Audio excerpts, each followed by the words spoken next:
মঞ্চের মাধ্যমে আমি অনুরোধ করব, ভবিষ্যতের বাংলাদেশ গড়ার প্রশ্নে আমরা যারা দেশপ্রেম নিয়ে জাতীয় ঐক্যমতের ভিত্তিতে চিন্তা করি, তাদের একটা সুযোগ এসেছে।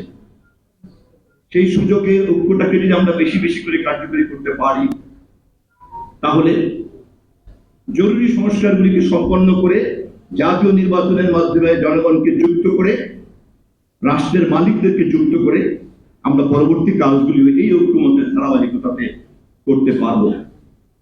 সংসদে সবাই মিলে থাকলেও পারবো, সংসদের বাইরে থাকলেও পারবো।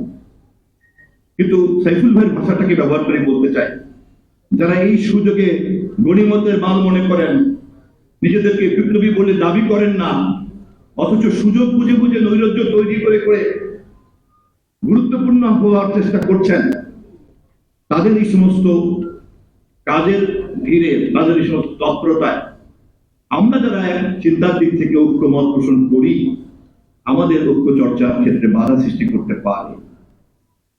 আকাঙ্ক্ষা, এটা তো সত্য, আমাদের সকলেরই আকাঙ্ক্ষা ছিল যে আমরা একটা গণতান্ত্রিক বাংলাদেশ চাই। কিন্তু আমরা যদি পরিষ্কার ভাবে না বুঝি যে কোন আকাঙ্ক্ষাটা আসুক আর কোন আকাঙ্ক্ষাটা সুদূর প্রসারী, এটা যদি খুব পরিষ্কার না থাকি, তাহলে 5ই আগস্টে আগে আমাদের ঐক্যের পরিধি কিন্তু আরো বড় হওয়ার কথা ছিল, কিন্তু এটা খুব দুর্ভাগ্যজনক যে আমরা কিন্তু তা পারি নাই।